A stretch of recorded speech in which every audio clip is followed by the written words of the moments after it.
आ जाना है पीएम स्वनिधि की साइट पे। आपको ऊपर देखने को दिख जाएगा इसका लिंक। उसके बाद दोस्तों कुछ इस तरह का इंटरफेस आपके सामने खुल के आ जाएगा, जिसमें आपको ऊपर देखने को मिलेगा अप्लाई लोन फॉर 10,000, 20,000 और 50,000। दोस्तों यहाँ पर एक ये लोन की पीडीएफ है, जिसमें आपको लिखा है कि इसमें जो रेट है वो 7% की इसमें सब्सिडी के साथ लगेगा, जिसमें आपको जो ये लोन है दोस्तों 10,000 का, ये आपको 12 ईएमआई में पे करना है।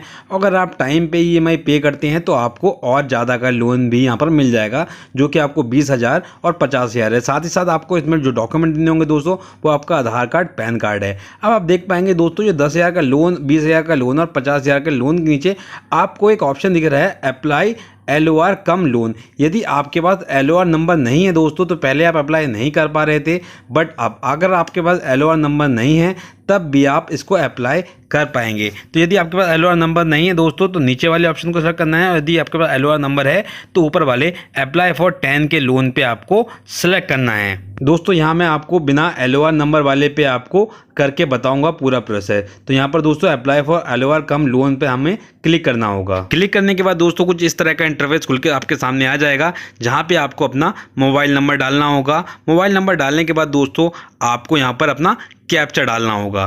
कैप्चा डालने के बाद दोस्तों नीचे आपको देखने का ऑप्शन दिखेगा रिक्वेस्ट OTP, जिस पे आपको क्लिक करना होगा।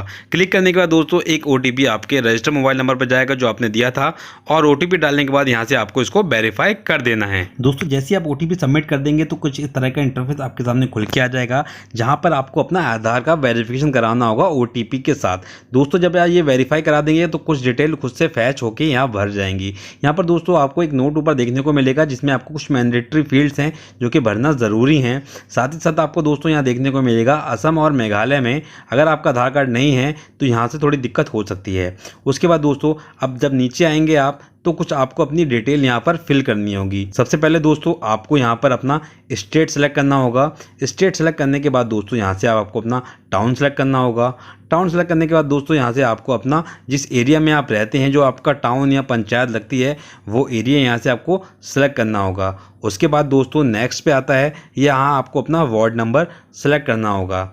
उसके बाद दोस्तों नीचे आप जब आएंगे तो यहाँ पर आपको कुछ ऑप्शन देखने को मिलेंगे, जैसे पर्सनल इन्फॉर्मेशन, जिसमें आपको अपना फादर का नाम लिखना है, आपका अपना मैरिटल स्टेटस लिखना है, जो आपका नेम है दोस्तों वो फैच हो जाएगा आपके आधार से। साथ ही साथ अगर आप CIG या JLG के मेंबर हैं तो यहाँ यस या नो पे आपको क्लिक करना होगा। साथ में आपको अपनी कैटेगरी सेलेक्ट करनी होगी। कैटेगरी के बाद दोस्तों नीचे आपको देखने को मिलेगा, अगर आप डिसेबल्ड पर्सन हैं यानी कि दिव्यांग हैं, तो यहाँ पर आप यस और नो में यहाँ पर आपको टिक करना होगा। इसके बाद दोस्तों आपको नीचे आना होगा, जहाँ पर दोस्तों आपको KYC डॉक्यूमेंट में आपका ID टोकन नंबर और आपका वोटर ID कार्ड नंबर डालना होगा। ID टोकन नंबर दोस्तों आपका जब आप आधार नंबर डालेंगे तो वहाँ से फैच खुद ही कर लेगा, पर वोटर ID कार्ड का नंबर आपको डालना होगा, जो कि यहाँ पर मैंडेटरी है। उसके बाद दोस्तों यहाँ पर आपको टिक करना होगा डू यू हैव फैमिली। उसके बाद दोस्तों आगे बढ़ने के बाद यहाँ पर आपको जो फैमिली मेम्बर्स हैं सबकी डिटेल यहाँ देनी होगी। जैसे ही आप इस पर टिक करेंगे दोस्तों, यहाँ पर आपको नंबर ऑफ़ फैमिली मेम्बर जो जो आपके हैं उन सबकी डिटेल देनी होगी, जो यहाँ पर आपकी शो करने लगेगी। उसके बाद दोस्तों आप थोड़ा सा नीचे आएंगे तो यहाँ पर आपको देखने को मिलेगा एड्रेस एज पर KYC। तो दोस्तों जो भी आपका एड्रेस होगा वो आपका आधार से खुद ही फैच कर लेगा, आपको डालने की जरूरत नहीं है। उसके बाद दोस्तों आपका करंट एड्रेस सेम है तो यहाँ से सेम पर टिक कर देंगे, और यदि नहीं है तो दोस्तों जो भी आपका एड्रेस है वो यहाँ पर आपको खुद से सारा फिल करना होगा। उसके बाद दोस्तों यहाँ पर आ रहा है वेंडिंग एक्टिविटी, यानी कि आप किस एरिया में जो अपनी शॉप है या रेहड़ी है वो लगाते हैं। तो यहाँ से आपको पूरा टाइम डालना पड़ेगा, किस टाइम लगाते हैं, किस टाइम तक लगाते हैं, आपका जो लोकेशन एरिया है वेंडिंग का वो कौन सा है, ये सब चीज़ें आपको सही सही यहाँ पर फिल करनी होंगी। नियरेस्ट लैंडमार्क कौन सा है आपका, पिन कोड क्या है, ये सब आपको दोस्तों बिल्कुल करेक्ट यहाँ भरना होगा, जिससे आपका अभी सर्वे होगा तो आपको उनको कोई दिक्कत ना हो। उसके बाद दोस्तों आपको फिर से थोड़ा नीचे आना है ये सब भरने के बाद। दोस्तों इसके बाद आपको वेंडिंग का जो आपका वेंडर है उसका प्रूफ देना होगा, एटलीस्ट कोई एक प्रूफ देना होगा, जिसमें बहुत सारे प्रूफ यहाँ पर लिखे हैं, इसमें से कोई भी एक प्रूफ आप यहाँ पर दे सकते हैं, जिसमें आपको जैसे proof of receiving one time assistance during lockdown, यहाँ पर आपको copy of bank account statement passbook यदि आपके पास है दोस्तों तो यहाँ से आपको यस करना है, अन्यथा यहाँ पर नो करना है। तो यहाँ पर दोस्तों जो भी ऑप्शन आप लेंगे इसको सही से पढ़ लीजिएगा, उसके बाद यहाँ पर आपको यस नो करना है। तो दोस्तों यहाँ पर ज़्यादातर आप नो ही होंगे, यस बहुत कम होगा। उन चारों ऑप्शन दोस्तों नो ही आएगा, बाकी एक बार आप पढ़ लीजिएगा। उसके बाद यहाँ पर आपको अपनी टोटल मंथली इनकम लिखनी है, साथ ही साथ आपको अपने बैंक अकाउंट की डिटेल देनी है जिसमें आपका लोन का पैसा आएगा। जिस बैंक में भी आपका अकाउंट है दोस्तों उसको बैंक को सेलेक्ट कर लेंगे। उसके बाद IFSC कोड और आपकी कहाँ पर ब्रांच है ये, साथ ही साथ आपका अकाउंट नंबर आपको बिल्कुल सही सही डालना होगा। उसके बाद आप डिजिटल पेमेंट यूज़ करते हैं, यानी कि आपके जो शॉप रेडी है उस पर अगर QR कोड लगा है तो वो किस कंपनी का है यहाँ पर आपको उसकी डिटेल देनी होगी। साथ में आपको अपनी UPI ID भी यहाँ पर लिखनी होगी। अगर आप अलग अलग यूज़ करते हैं तो यहाँ पर 3 ऑप्शन दिए हैं, वो सेलेक्ट कर सकते हैं।